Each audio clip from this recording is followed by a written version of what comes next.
Assalamualaikum warahmatullahi wabarakatuh. Di video ini kita akan belajar bagaimana cara membuat website dengan cara yang unik menggunakan Elot.js. Pada video sebelumnya mungkin kalian sudah menonton perkenalan mengenai apa itu Elot.js.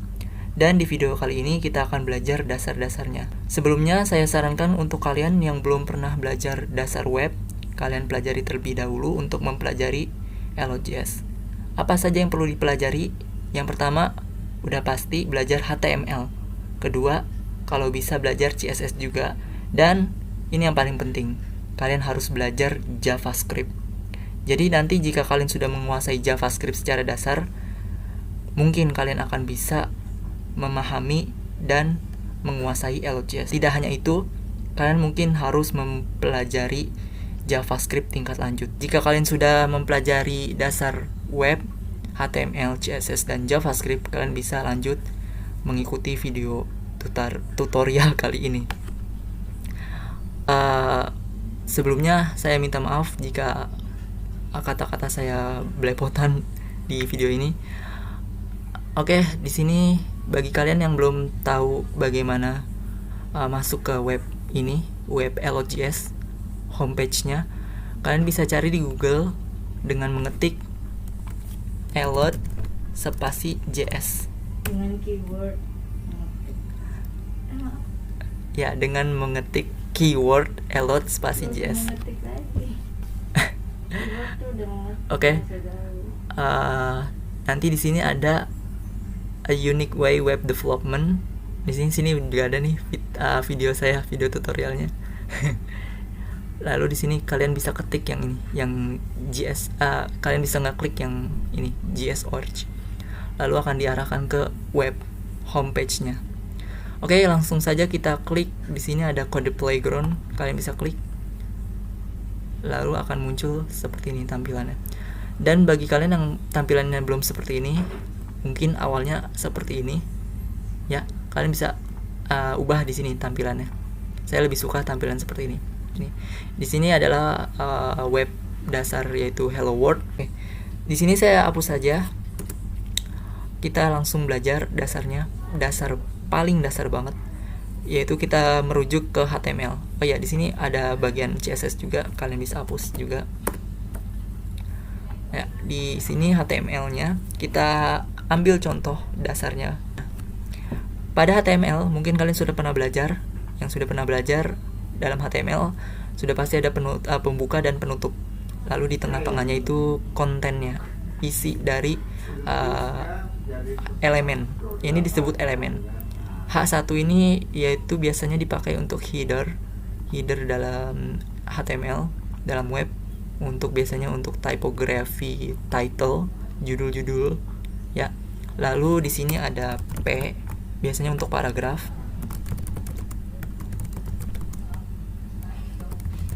Ya, seperti ini. P itu biasanya paragraf. Nanti muncul di sini. Agak nge-lag ya jaringannya. Oke. Kalau di Elot.js akan menjadi seperti ini. Seperti itu.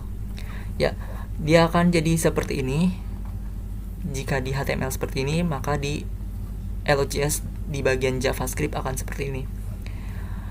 Di sini terlihat jelas banget perbedaannya, walaupun ada yang sama, yaitu ini ada H1 dan ini H1 juga, ini P juga.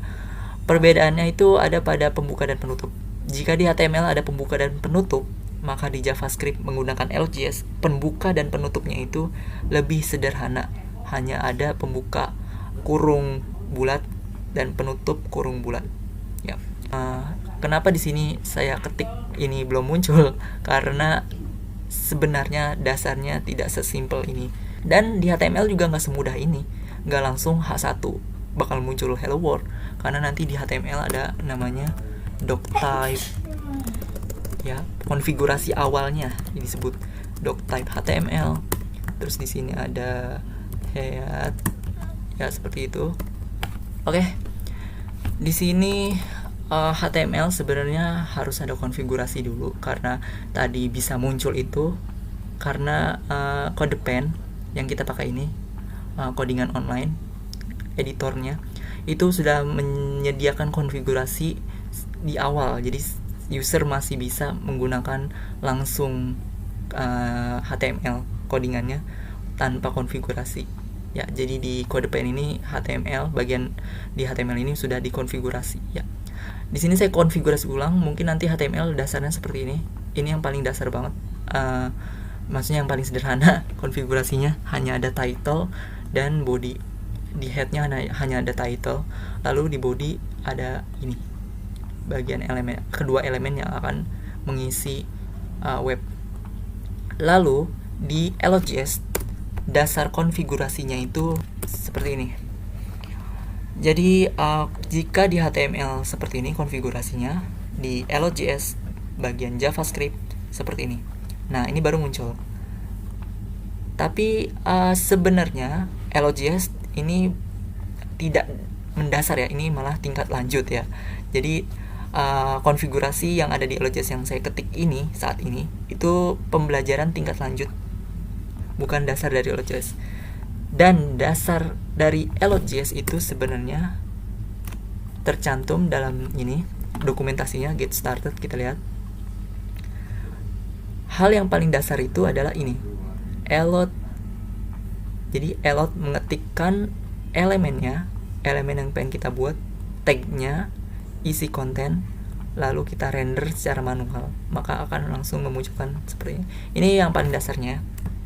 Kita copy codingannya, lalu kita paste di sini, maka akan muncul di sebelah sini. Yap. Jadi dasarnya itu seperti itu. Elot dulu kita panggil, buka kurung, kasih tanda kutip, kita beri tagline, tag